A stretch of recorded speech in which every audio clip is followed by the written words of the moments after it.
तो टॉपिक राजस्थान की खारे पानी की झीलें चल रही थी। आज का टॉपिक है राजस्थान की मीठे पानी की झीलें। खारे पानी की झीलें कल हमने एक ही क्लास में सारी कंप्लीट कर ली थी और मैंने अपनी तरफ से आपको रटा भी दी थी। तो आज अपना है राजस्थान में मीठे पानी की कौन कौन सी झीलें हैं, है ना।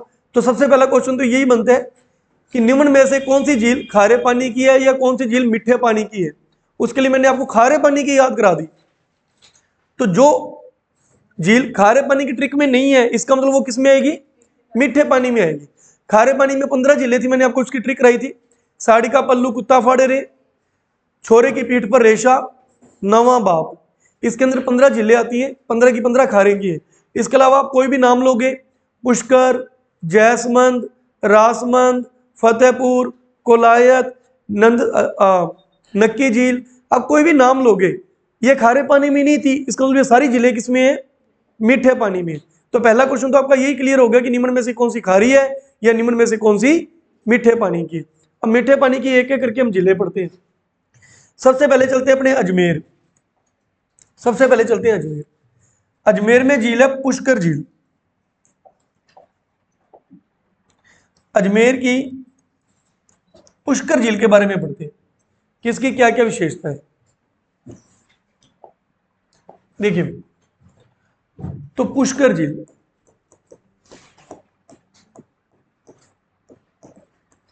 क्या क्या विशेषताएं हैं पुष्कर झील की, देखिए। तो जो पुष्कर झील है सबसे पहले तो अजमेर में बनी हुई है, सभी का ध्यान इधर, बुक में बाद में रीड कर लेना। अजमेर में बनी है। इसकी जो आकृति है वो अर्धचंद्राकार है। कैसी आकृति है, अर्धचंद्राकार आकृति है इसकी। इसका निर्माण किसने करवाया। अब कुछ का कहना है कि ज्वालामुखी के फटने से बनी है। ज्वालामुखी था यहाँ पे, वो फटा, फटने के बाद गड्ढा हो गया, बाद में उसमें बारिश का पानी आ गया तो क्या बन गई, वो झील बन गई। ओके। अब ज्वालामुखी जब फटती है तो दो प्रकार के गड्ढे माने जाते हैं, एक छोटा गड्ढा और एक बड़ा, छोटा और बड़ा। अगर छोटा गड्ढा हुए और उसकी झील बनी है तो उसे कहते हैं क्रेटर झील। उसे किस झील के नाम से जाना जाता है, क्रेटर। लेकिन गड्ढा अगर बड़ा हो जाए फिर उसकी झील बन जाए तो उसे कहते हैं काला डेरा, काला डेरा। तो राजस्थान की जो पुष्कर झील है वो ज्वालामुखी के फटने से तो बनी है, लेकिन किस झील का उदाहरण मानी जाती है, काला डेरा का उदाहरण मानी जाती है। एक हम पढ़ेंगे सिरोही की नक्की झील। सिरोही की नक्की झील, इसे किसका उदाहरण माना जाता है, क्रेटर झील का उदाहरण माना जाता है। तो नक्की झील को क्रेटर झील का उदाहरण माना जाता है और पुष्कर झील को काला डेरा। समझ आ गया क्या चीज है ये। गड्ढा बड़ा होगा तो काला डेरा, गड्ढा छोटा होगा क्रेटर। तो पुष्कर झील काला डेरा का उदाहरण है। अब ये प्राकृतिक है या कृत्रिम है, अब ये देखिए। अब कुछ का मानना है कि ये ज्वालामुखी के फटने से बनी है, कुछ का मानना है कि ब्रह्मा जी के हाथों से क्या गिरा था, पुष्प गिरा था। ब्रह्मा जी के हाथों से फूल गिरा था यानी पुष्प गिरा था, जिसके कारण यहां पे गड्ढा हो गया और बाद में झील बन गई। कुछ कहते हैं कि ब्राह्मणों ने बनाई थी। वो ब्राह्मण किस जाति के थे, पुष्करणीय ब्राह्मण थे, पुष्करणीय ब्राह्मण। अगर इस बात को देखा जाए ब्राह्मणों ने बनाई है फिर तो कैसी झील होगी, कृत्रिम झील होगी। लेकिन इनको देखा जाए तो कैसी झील होगी, प्राकृतिक झील होगी। मैंने आपको कल कहा था मीठे पानी की झीलें प्राकृतिक भी हो सकती हैं, कृत्रिम भी हो सकती है, प्राकृतिक भी हो सकती है, कृत्रिम भी हो सकती है ना।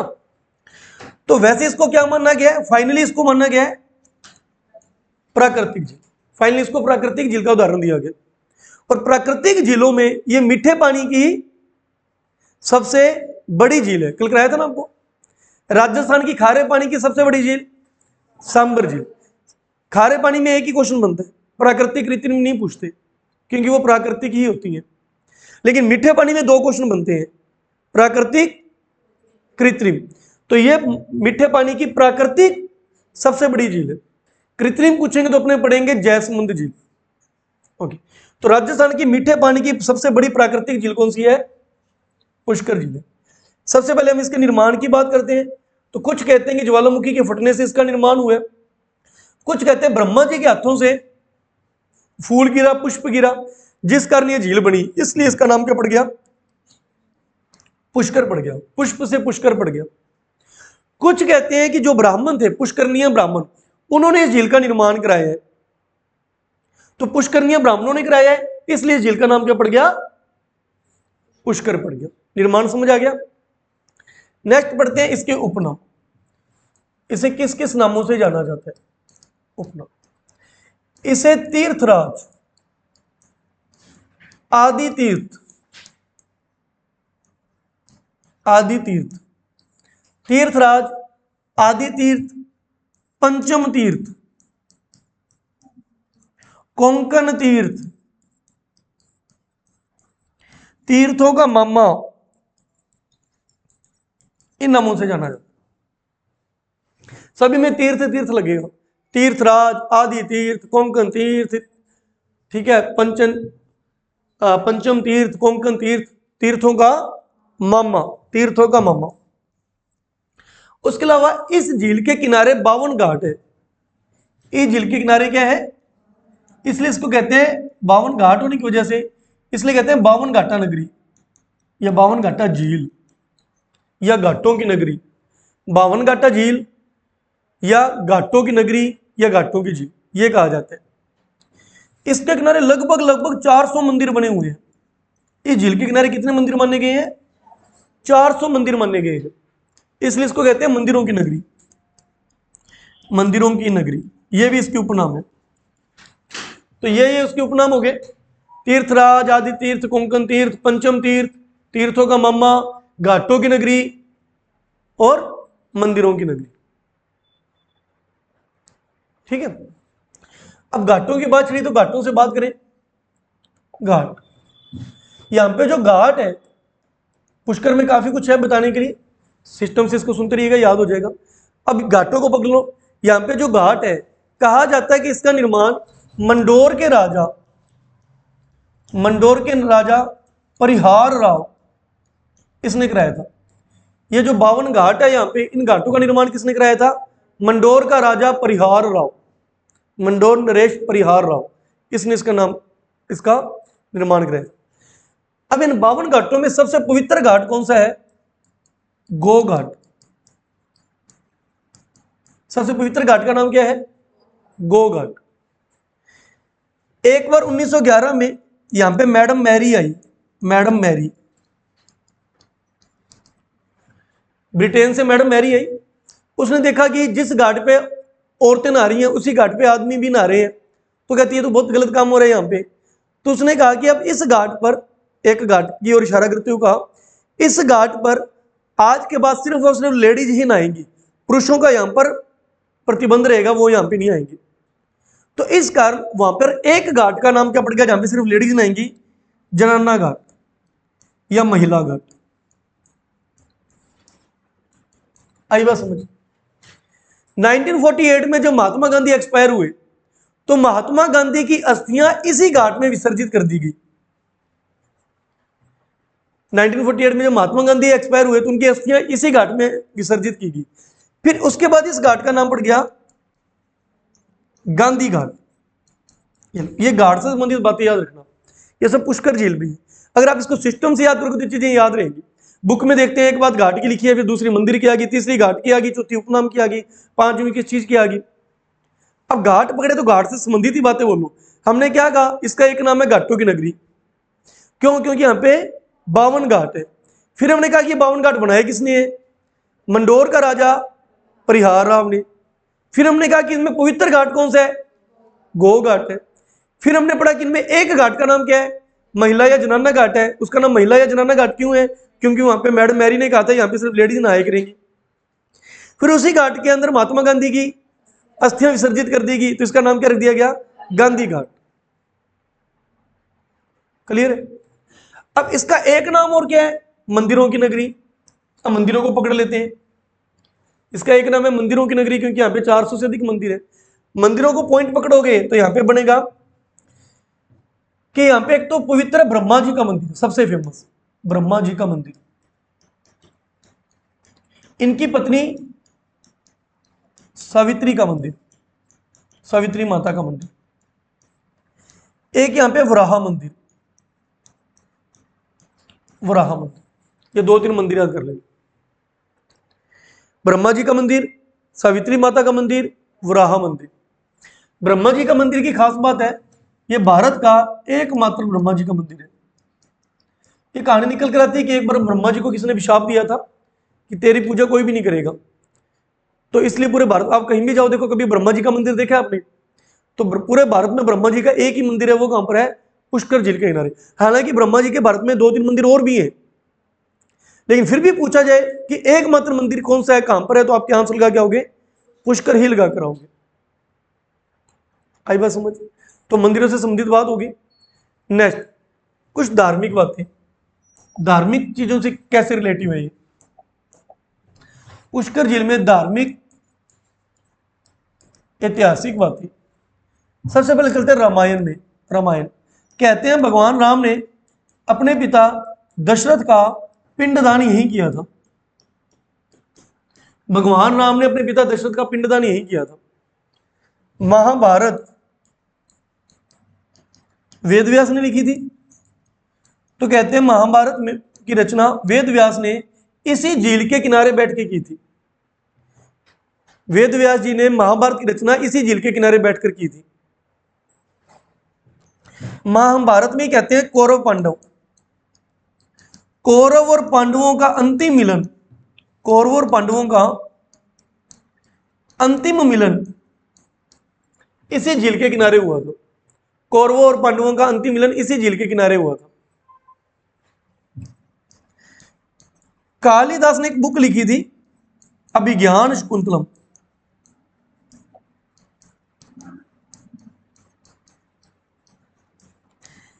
कालिदास ने एक बुक लिखी थी, कौन सी? अभिज्ञान शाकुंतलम, इसी झील के किनारे बैठ के लिखी थी। विश्वामित्र की तपस्या, विश्वामित्र तपस्या कर रहे थे, इसकी तपस्या को भंग किसने किया था? मेनका ने, इसी झील के किनारे किया था। ये कुछ धार्मिक बात इसके साथ है। कैसे याद रहेगी? पहले रामायण उठा लो। रामायण की क्या बात है? भगवान राम ने अपने पिता दशरथ का पिंडदान यही किया था। फिर महाभारत ले लो, महाभारत की 2 बातें हैं, कौरवों और पांडवों का अंतिम मिलन इसी झील के किनारे हुआ था। वेद व्यास ने महाभारत की रचना इसी झील के किनारे बैठ के की थी। कालिदास ने अभिज्ञान शाकुंतलम इसी झील के किनारे बैठ के लिखा था। विश्वामित्र की तपस्या मेनका ने इसी झील के किनारे क्या की थी? भंग की थी। आई बात समझ? तो ये देखिए पुष्कर झील की क्या क्या खास बातें होगी। सबसे पहले हमने पॉइंट बनाना किसको याद किया? सबसे पहले बात की पुष्कर झील के निर्माण की। एक तो इसकी आकृति कैसी है? अर्धचंद्राकार है। इसका निर्माण कोई कहते हैं ज्वालामुखी के फटने से हुए, काला डेरा का उदाहरण है। कोई कहते हैं ब्रह्मा जी के हाथों से पुष्प गिरा था। किसी का कहना है कि पुष्करनीय ब्राह्मणों ने बनाया। उपनाम सिस्टम से याद करो, पॉइंट बनाना कि निर्माण, उपनाम, उपनामों में आप मंदिर और घाट पकड़ लोगे, लास्ट में कुछ धार्मिक बातें होगी पुष्कर जी। सभी को मिक्स ले लेके करोगे तो भूल जाओगे। उपनाम हो गए, फिर सॉरी निर्माण हो गया उपनाम, तीर्थराज, आदि तीर्थ, कोमकन तीर्थ, पंचम तीर्थ, तीर्थों का मामा। उसके अलावा घाटों की नगरी, मंदिरों की नगरी। अब घाटों को पकड़ लो, इसका निर्माण परिहार राव ने कराया था। और पवित्र घाट, गो घाट है, यहाँ पे एक घाट महिला घाट है, जिसको वर्तमान में जनाना घाट या महिला घाट, गांधी घाट कहा जाता है। मंदिरों में पकड़ लो, ब्रह्मा जी का मंदिर, सावित्री माता का मंदिर, वराह मंदिर। ब्रह्मा जी का मंदिर एकमात्र यहाँ पे भारत का एकमात्र मंदिर है। सावित्री माता के मंदिर में रोप वे बना हुआ है। रोप वे क्या होता है? जब रोप वे की टर्न आएगी कराएंगे। एक पहाड़ी से दूसरी पहाड़ी चढ़ने के लिए उड़न खटोला से नहीं होता क्या? तो यहाँ पे रोप वे बना हुआ है सावित्री माता के मंदिर में। उसके बाद हमने क्या पढ़ा? उपनाम हो गए, धार्मिक बातें। धार्मिक बातों में भगवान राम ने दशरथ का पिंडदान किया, कौरवों और पांडवों का अंतिम मिलन हुआ, वेद व्यास ने यहां बैठ के महाभारत की रचना की, कालिदास ने अभिज्ञान शाकुंतलम की रचना की, विश्वामित्र की तपस्या मेनका ने भंग की। इसके अलावा गुरु गोविंद सिंह ने भी यहां बैठ के गुरु ग्रंथ साहब का पाठ किया। गुरु गोविंद सिंह जी ने इसी झील के किनारे बैठकर गुरु ग्रंथ साहिब का पाठ किया, गुरु ग्रंथ साहिब का पाठ किया। ठीक है, ये आपकी कंप्लीट हुई पुष्कर झील।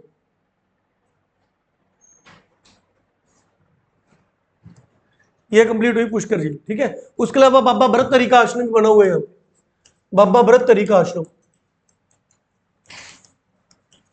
कणव मुनि का आश्रम, कणव मुनि का आश्रम। औरंगजेब ने सबसे ज्यादा आक्रमण, औरंगजेब ने सबसे ज्यादा आक्रमण किस झील पर किए थे? पुष्कर झील पर किए थे। हो जाएगा पुष्कर झील तैयार है क्या? इस तरीके से याद कर लेना, पुष्कर झील जब पढ़ो पॉइंट बना के याद करना है घर पे, फिर आपने बोल बोल के देखना कि आपसे बोला जा रहा है कि नहीं बोला जा रहा। जब पुष्कर झील करो तो इस तरीके से आपने घर पे देखो। अब आपको ये नहीं पता कि आपको पुष्कर झील की सारी बातें याद है कि नहीं याद, घर पे याद कैसे करोगे? पहले तो आप घर पे इसके पॉइंट लिखो। पुष्कर झील याद करने के लिए पहले तो हमने किस पे बात करनी है? निर्माण। फिर बात करेंगे उपनाम पर, फिर हम बात करेंगे धार्मिक बातों की। बस ये पुष्कर झील को याद करने का तरीका है। निर्माण के लिए आप बोल, अगर आपने वो तीनों बातें बोल दी, ज्वालामुखी, ब्रह्मा जी के फूल या पुष्करनीय ब्राह्मण, आपको याद है। उपनाम इसने क्या आपने सारे बोल दिए, तीर्थराज, आदि तीर्थ, कोंकण तीर्थ, पंचम तीर्थ, घाटों की नगरी, मंदिरों की नगरी, आपको याद है। फिर घाटों को पकड़ के दो तीन बातें बोल दी, मंदिरों को पकड़ के दो तीन बातें बोल दी, फिर धार्मिक बातें बोल दी। अगर आपने बिना देखे बोल दिया तो आपको पुष्कर झील याद है। कॉपी में बुक सामने रख के ऐसे पढ़ते रहो पढ़ते रहो, पता ही नहीं लगेगा कि याद है कि नहीं याद। चाहे 10 बार पढ़ लो, चाहे 15 बार पढ़ लो, अंदर ही अंदर से विश्वास नहीं हो पाता कि याद हुआ कि नहीं हुआ। ठीक है, नेक्स्ट करते हैं। मीठे पानी की झीलों में पुष्कर झील के बाद अपने चलते हैं, चलो यहीं पे चलते हैं नक्की झील, सिरोही चलते हैं, सिरोही, नक्की झील। ठीक है, क्योंकि ये काला डेरा का एग्जाम्पल है, अभी आपको बताया ये काला डेरा का एग्जाम्पल है, और नक्की झील क्रेटर झील का उदाहरण है। अभी कहा था ना, ज्वालामुखी अगर बड़ा फटेगा छोटा फटेगा क्रेटर झील, तो इसी से रिलेटेड ही अपने कर लेते हैं। सिरोही, सिरोही, सिरोही में जो झील है उस झील का नाम है नक्की झील, नक्की झील। अब नक्की झील की खास बातें, तो एक तो माना जाता है कि ये ज्वालामुखी के फटने से बनी है, और जब ज्वालामुखी फटी तो खड्डा कैसा हुआ? छोटा हुआ। खड्डा कैसा हुआ? तो किसका उदाहरण हुआ? क्रेटर झील का। विवर्तनी भी कहते हैं उसको, विवर्तनी, विवर्तनी झील या क्रेटर झील का उदाहरण। कुछ कहते हैं कि देवताओं ने अपने नाखूनों से बनाया, इसका निर्माण देवताओं ने अपने नाखूनों से किया, देवताओं के नाखूनों से ये झील बनी है, इसलिए इसको नक्की झील कहते हैं। नाखूनों से शब्द बन गया नक्की झील।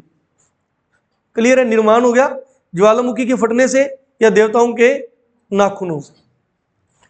राजस्थान की सबसे ऊंची झील है, राजस्थान की सबसे ऊंची झील कितनी ऊंची है? लगभग 1200 मीटर। ये 1200 मीटर की ऊंचाई पर है राजस्थान की सबसे ऊंची झील। राजस्थान का एकमात्र हिल स्टेशन, हिल स्टेशन समझते हो ना, पहाड़ी एरिया जहां पे लोग घूमने जाते हैं, पर्यटक स्थल। अब हमने पहाड़ी इलाके में घूमने जाना है तो राजस्थान में एक इतना ऊंचा पहाड़ी इलाका है, वो कौन है? माउंट आबू, नक्की झील। क्लियर है कंसेप्ट? तो नक्की झील की खास बातें क्या क्या होगी? ज्वालामुखी के फटने से, देवताओं के नाखूनों से, राजस्थान की सबसे ऊंची झील, कितनी ऊंची? 1200 मीटर, राजस्थान के एकमात्र हिल स्टेशन। अब इसके आसपास जो पहाड़ियां बनी है, इसके आसपास जो पहाड़ियां बनी है, उनकी जो आकृति है वो किसी न किसी जानवर से मैच खाती है। जैसे इसके पास जो एक पहाड़ी बनी है वो मेंढक से मैच खाती है, जैसे उसकी आकृति कैसी है? मेंढक के समान है, इसलिए उसका नाम रख दिया टोड रॉक। रॉक का मतलब चट्टान या पर्वत होता है, टोड रॉक। तोते के समान है, तोते का पैरेट रॉक। महिला के घूंघट के समान है, नन रॉक, नन रॉक। ठीक है, उसके अलावा टोड रॉक है, पैरेट रॉक है, नन रॉक है, नंदी रॉक भगवान शिव के बैल के समान है। ठीक है, तो नंदी रॉक। घोड़े के समान है, हॉर्स रॉक, हॉर्स रॉक। तो इसके पास कुछ पहाड़ियां हैं, उन पहाड़ियों की आकृति ऐसी है, किसी के तोते के समान, किसी की मेंढक के समान, किसी के घूंघट के समान, महिला का घूंघट नन रोग कहते हैं, भगवान शिव के बैल के समान, घोड़े के समान, ठीक है, घोड़े के समान है तो उसको क्या कहा गया है, हॉर्स रोग, हॉर्स रोग, नंदी रोग, नन रोग, पैरेट रोग, टोड रोग। पूछा जाए कि इस प्रकार की आकृतियों वाली पहाड़ियां, चट्टाने किस झील के किनारे, तो आंसर क्या आएगा, नक्की झील के किनारे। कुछ गुफाएं हैं यहां पर, गुफाएं, कुछ गुफाएं हैं, रघुनाथ गुफा, चंपा गुफा, हाथी गुफा। रघुनाथ गुफा, चंपा गुफा, हाथी गुफा इसी झील के किनारे। ये लो आपकी ये होगी नक्की झील, बस ये था। करिए, रिपीट करिए। नक्की झील राजस्थान की सबसे ऊंची झील है, ज्वालामुखी के फटने से छोटे खड्डे से बनी है, क्रेटर झील का उदाहरण है। कोई कहते हैं कि देवताओं ने नाखूनों से बनाए हैं, इसलिए इसको नक्की झील कहते हैं। यह तो हो गया निर्माण। यहां पे देखने को क्या कुछ है, एक तो हिल स्टेशन हो गया घूमने के लिए, इसके किनारे कुछ पहाड़ियां हैं और कुछ गुफाएं हैं। पहाड़ियों की आकृति अजीबोगरीब है, कोई मेंढक के समान है, हाथी के समान है, तोते के समान है, महिला के घूंघट के समान है, घोड़े के समान है, भगवान शिव के बैल के समान है। तो इनका नाम पड़ गया टोड रोग, नंदी रोग, नन रोग, हॉर्स रोग, पैरेट रोग। कुछ गुफाएं हैं, रघुनाथ जी की गुफा, चंपा गुफा, हाथी गुफा, ये कर लोगे याद क्या? ओके, तो दो जिले होगी अपनी मीठे पानी की। नेक्स्ट अपने चलते हैं राजसमंद, नेक्स्ट अपने चलते हैं राजसमंद। मैम में साथ साथ करते रहिएगा। नेक्स्ट अपने चलते हैं राजसमंद।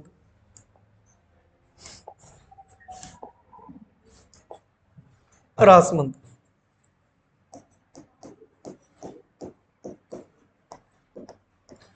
राजसमंद में जो झील है उस झील का नाम है राजसमंद झील।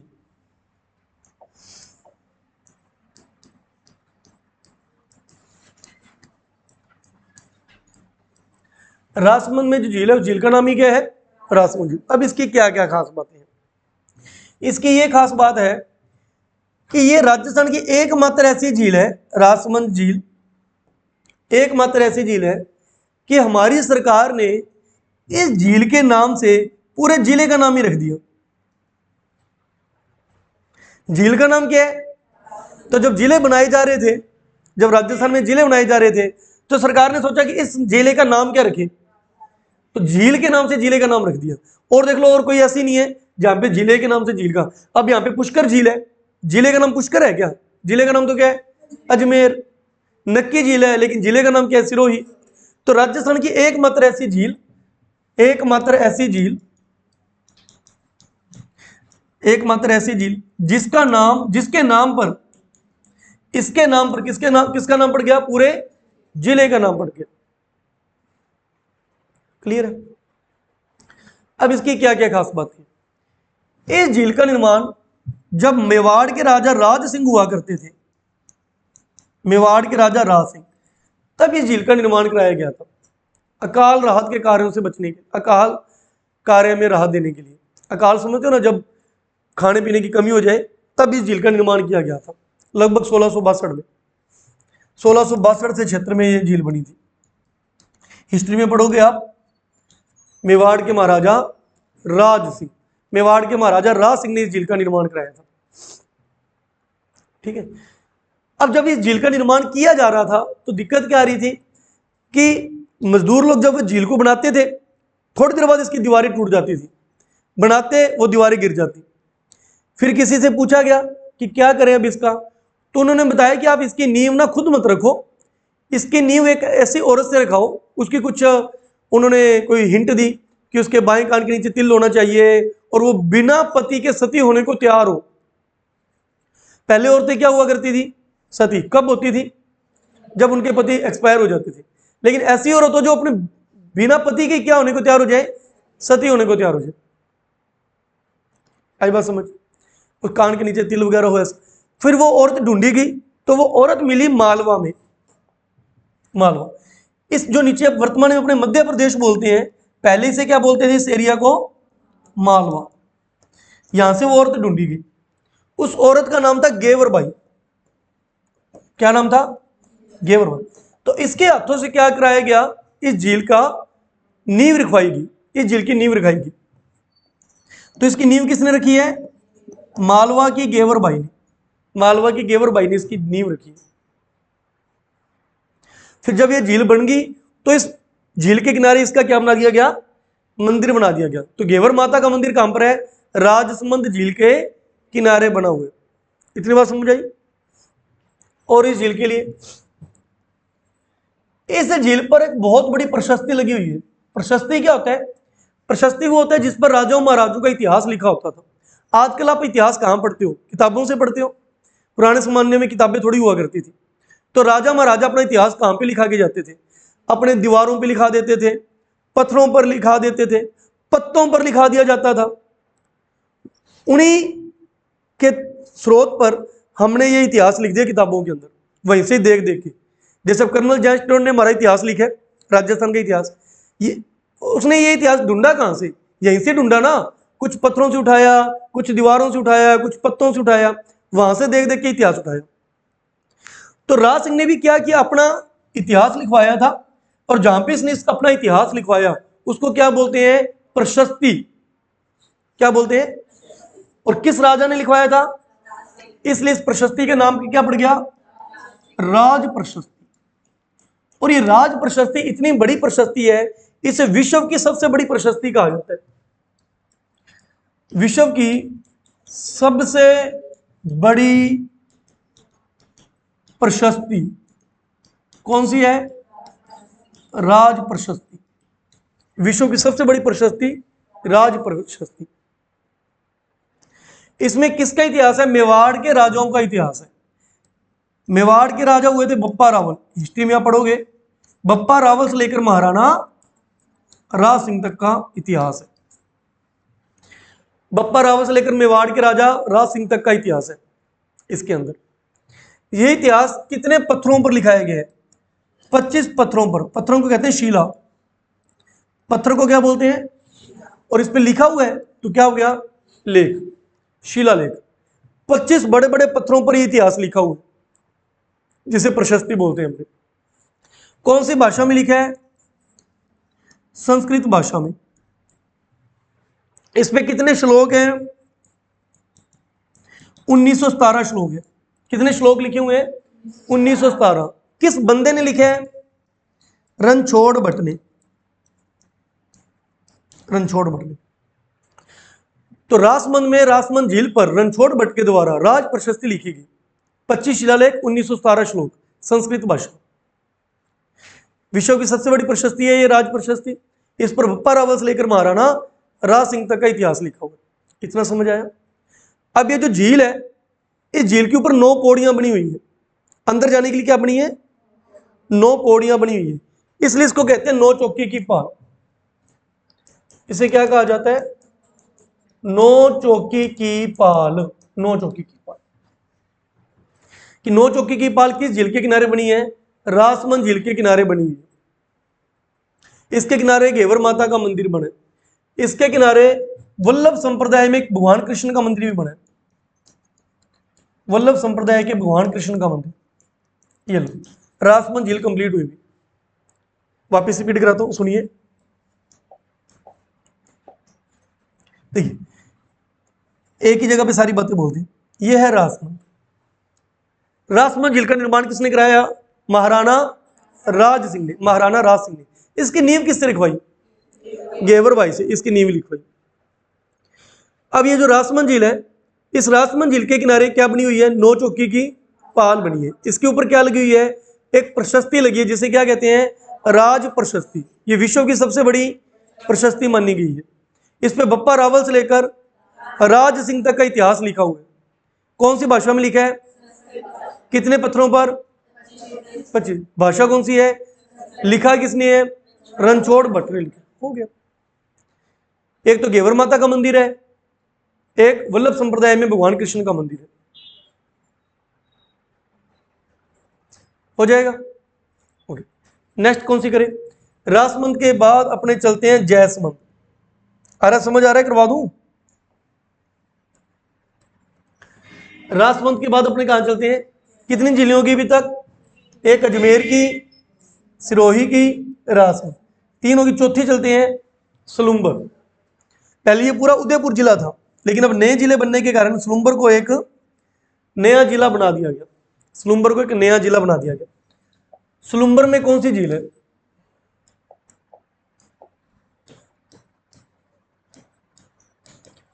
सलूम्बर में है जैसमंद झील।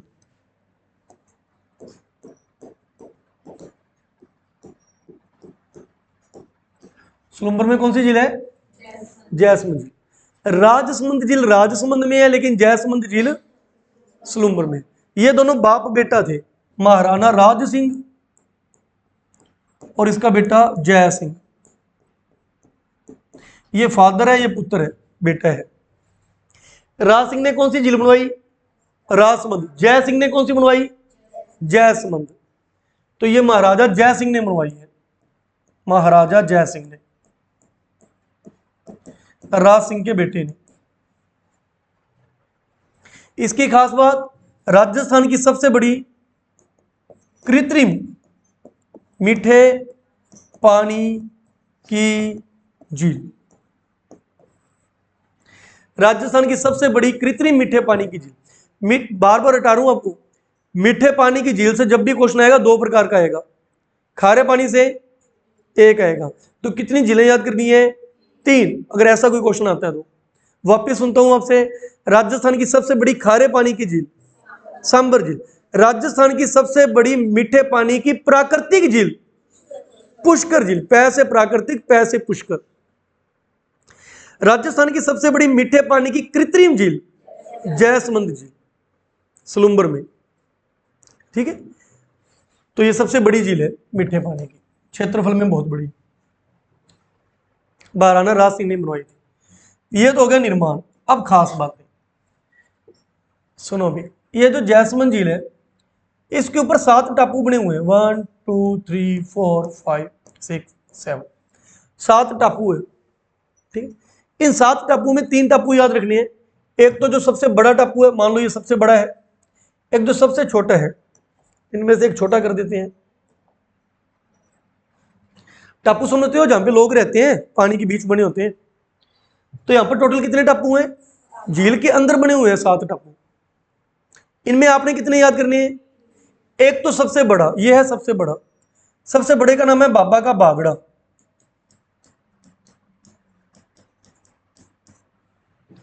एक है सबसे छोटा, नाम भी छोटा, नाम भी प्यारा, प्यारे। बड़े का नाम बागड़ा, छोटे का नाम प्यारी। एक और है, इसका नाम है बाबा का मगरा। ये ना छोटा ना बड़ा, लेकिन इसकी खास बात है, इसके ऊपर क्या बन गया? होटल बन गया, होटल आइसलैंड। इसके ऊपर एक होटल बना हुआ है, होटल का नाम है आइसलैंड, होटल आइसलैंड, बाबा का मगरा। समझ आई बात? जैसमंद झील में कितने टापू हैं? 7 टापू है। सबसे बड़ा बागड़ा, सबसे छोटा प्यारी, एक जिसपे होटल बने बाबा का मगरा, इस पे होटल आइसलैंड बना हुआ है। ओके, इस झील में जो पानी गिरता है वो गोमती नदी का गिरता है। रासमंद झील में भी गोमती नदी का गिरता है। अभी जो रासमंद कराई है ना, एक रासमंद की एक बात और याद रखना, रासमंद को रासमुंदर भी कहते हैं। ये क्वेश्चन आ चुके हैं, रासमुंदर झील कहां पर है? तो रासमुंदर झील, रासमंद झील को क्या कहते हैं? कौन सी नदी का पानी आता है? जैसमंद में भी किसका आता है? गोमती नदी का पानी आता है। ये गोमती नदी एक पहाड़ी एरिया में एक दर्रे से निकल कर आती है। पहाड़ों के बीच जो जगह होती है जहां से कुछ निकल पाए, उस जगह को दर्रा कहते हैं। दर्रा क्या कहते हैं? इंग्लिश में कहते हैं इसको पास, इंग्लिश में इसमें पास कहते हैं। तो एक दर्रे से निकल कर आती है, इस दर्रे का नाम है डेबर दर्रा। इस दर्रे का नाम क्या है? तो गोमती नदी कहां से निकल कर आती है? डेबर दर्रे से निकल कर आती है, इसलिए इस झील का नाम एक और है डेबर झील। डेबर झील। इस झील में छोटे छोटे जलचर बहुत पाए जाते हैं, जल में रहने वाले जानवर, जलचर बहुत पाए जाते हैं, इसलिए इसका नाम है जलचरों की बस्ती। जलचरों की बस्ती। ये इसके उपनाम हो गए। जैसमंद झील को किस किस नाम से जाना जाता है? डेबर झील और जलचरों की बस्ती। डेबर झील क्यों कहते हैं? इसमें जो गोमती नदी का पानी आता है वो डेबर दर्रे से निकल कर आता है, ठीक है। और जलचरों की बस्ती क्यों कहते हैं? क्योंकि इसके अंदर बहुत छोटे छोटे जलचर पाए जाते हैं, इसलिए इसको जलचरों की बस्ती भी कहते हैं, ठीक है। इसके अंदर दो नहरें निकाली गई है, इसके अंदर दो नहरें भी निकाली गई है सिंचाई के पानी के लिए। श्यामपुरा, भाटखेड़ा। कितनी नहरें निकाली गई है सिंचाई करने के लिए?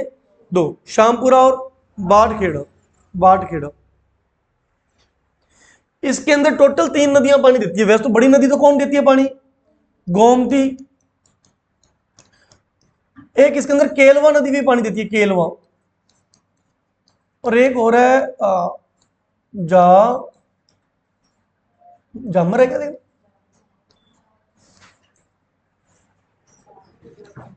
ऊंचा बोलिए थोड़ा। जावरी।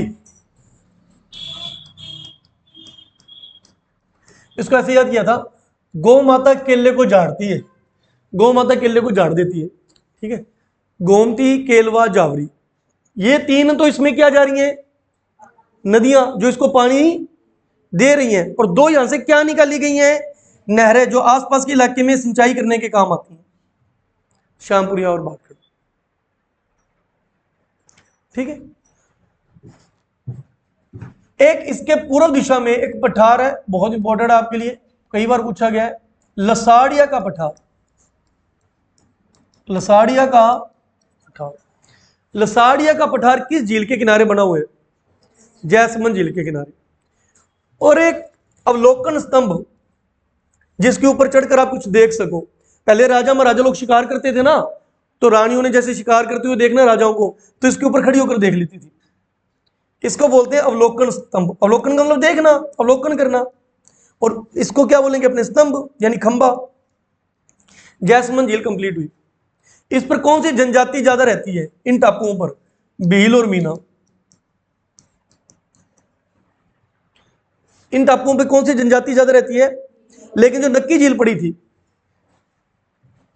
उसमें रह गया था बताना, जो नक्की झील रहती थी उस पर ग्रासिया जनजाति ज्यादा रहती है, ग्रासिया। और ये अपनी अस्थियां वगैरह विसर्जित उसी में करती है, पवित्र झील मानते हैं। जनजाति एसटी कास्ट शेड्यूल्ड ट्राइब, तो भील, मीना, ग्रासिया, सहरिया, कंजर, ये सब किसके अंदर आती है? जनजातियों में आती है, अनुसूचित जनजाति, शेड्यूल्ड ट्राइब। तो किस झील पर सबसे ज्यादा भील और मीना जनजाति के लोग रहते हैं? जैसमंद झील पर। किस झील पर सबसे ज्यादा ग्रासिया जनजाति के लोग रहते हैं? नक्की झील पर। यह जैसमंद झील कंप्लीट हुई। वापिस सुनिए क्या क्या था, बताइए। जैसमंद झील, जैसमंद झील कहां पर है? जैसमंद झील है सलूम्बर में। जैसमंद झील कहां पर है? सलूम्बर में। इसका निर्माण किसने कराया? महाराजा जय सिंह ने, महाराजा जय सिंह ने।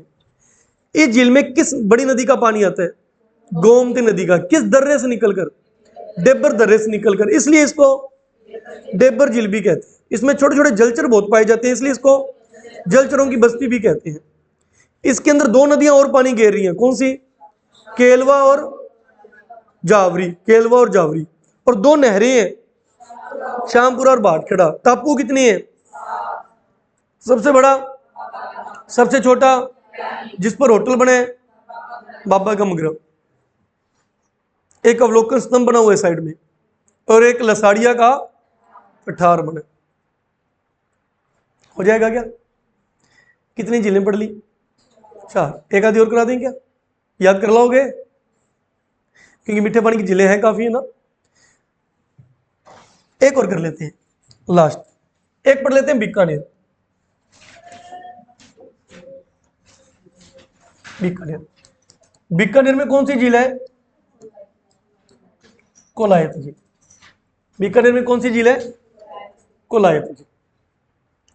एक अपनों ने अजमेर हो गया, सिरोही हो गया, राजमंद कर लिया, सलूम्बर कर लिया। नया चलते हैं बीकानेर। बीकानेर की झील का नाम है कोलायत झील। इसकी क्या क्या खास बात है? यहां पे बना हुआ है जी कपिल मुनि का आश्रम। कपिल मुनि का आश्रम। यहां पर कपिल मुनि का आश्रम बना हुआ कोलाया झील में।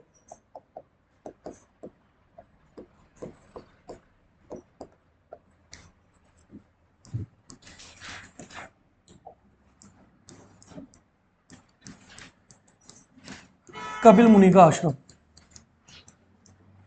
जो कपिल मुनि थे पहले षट दर्शन चला करते थे। षट दर्शन, 6 दर्शन चलते थे पुराने समय में। जैसे आजकल तो चलता है ना math, reasoning, Hindi, geography, history, culture. पहले षट दर्शन चलते थे। उनमें एक षट दर्शन था सांख्य दर्शन। कौन सा? ये सांख्य दर्शन के प्रणेता, प्रतिपादक, संस्थापक कौन थे? कपिल मुनि द्वारा रचित था सांख्य दर्शन, इन्होंने लिखा था। और इन्हीं की भूमि कहां पे, इन्हीं की जो आश्रम बने वो कहां पर बने? कोलाय झील के किनारे बने। अब कहते हैं ये जो झील है ना, हुआ क्या था, कपिल मुनि ने अपनी माता की मुक्ति के लिए, अपनी माता की मुक्ति के लिए नीचे धरती से यानी पताल से गंगा निकाल दी थी। कोई ऐसा विवाद हुआ था यमराज के साथ, अपनी माता को मुक्ति दिलाने के लिए वहां से नीचे धरती से क्या निकाल दी? गंगा निकाल दी, पताल गंगा निकाल दी। उसी जगह पर बाद में क्या बन गया? ये झील या सरोवर बन गया, जिसे कपिल सरोवर कहा भी कहा जाता। वहां पे एक सरोवर बन गया जिसे क्या कहते हैं? कपिल सरोवर कहते हैं। कपिल सरोवर के नाम से जाना जाता है। ठीक है। कोलायत झील में दीपदान की प्रथा बहुत फेमस है। दीपदान, दीपदान क्या होता है? दीपक जगाकर उसको झील के अंदर तारने के लिए छोड़ दो। तो दीपदान की प्रथा किसके अंदर सबसे ज्यादा प्रचलित है? कोलायत झील में प्रचलित है। कार्तिक की पूर्णिमा को यहां पे बड़ा मेला भरता है, कार्तिक पूर्णिमा। और कार्तिक पूर्णिमा को पुष्कर झील के किनारे भी भरते हैं। बताना रह गया था, पुष्कर झील करा दी मैंने आपको। पुष्कर झील में मेला कब भरता है? कार्तिक महीने की पूर्णिमा को, रंगीला मेला कहते हैं उसको। और कोलायत झील में भी मेला कब भरता है? कार्तिक पूर्णिमा। दीपदान फेमस है, कपिल सरोवर बना हुआ है, कपिल मुनि का आश्रम बना हुआ है। हो गया बस। इसे जो झील है इसे कहते हैं सुंदर रेगिस्तान का उद्यान। इस झील को किस नाम से पुकारा जाता है? सुंदर मरुस्थलीय का उद्यान या रेगिस्तान का उद्यान। क्लियर है? कोलाय झील होगी, ज्यादा मैटर नहीं था। हो जाएगा क्या? चलिए 5 जिले करा दी, रिवीजन कर लें फटाफट। सुनाते रहिए, बोलते रहिएगा फटाफट। सबसे पहले अपने चलते हैं अजमेर। 5 जिलों को रिपीट करते हैं। पुष्कर झील, बताइए पुष्कर झील अगर आपको सुनानी पड़ जाए मेरे को, कैसे सुनाओगे? सबसे पहले क्या बोलोगे? उसका निर्माण बोलिए। ज्वालामुखी के फटने से, काला डेरा, ब्रह्मा जी के हाथों से पुष्प गिरने से, या पुष्करणी है ब्राह्मणों के द्वारा। उपनाम क्या है इसके? पंचम, कोंकण तीर्थ, आदि तीर्थ, तीर्थराज, तीर्थों का मामा, घाटों की नगरी, मंदिरों की नगरी। अब घाटों को पकड़ लो। घाटों का निर्माण नरेश राव परिहार ने कराया था, वहां के मंडोर के राजा परिहार राव ने कराया था। और इनमें सबसे पवित्र घाट कौन सा है? 1911 में यहाँ पे कौन सा घाट बना था? जनाना घाट। इसको वर्तमान में क्या कहते हैं?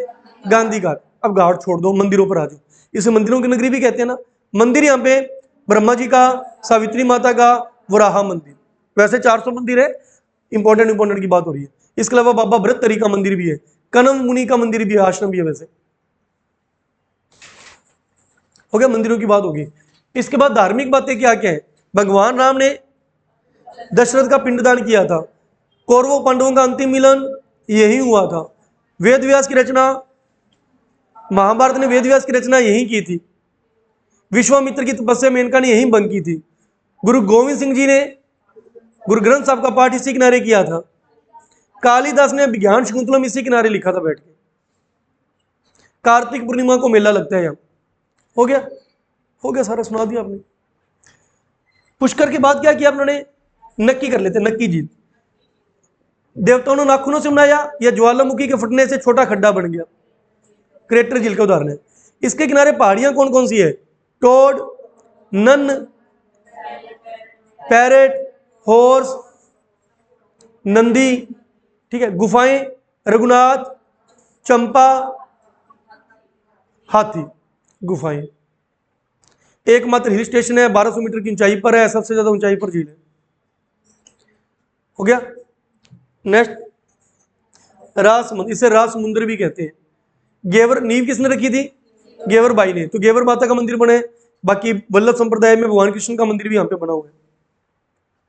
उसके अलावा यहाँ पे एक प्रशस्ति है, राज प्रशस्ति, जो सबसे बड़ी प्रशस्ति मानी गई है।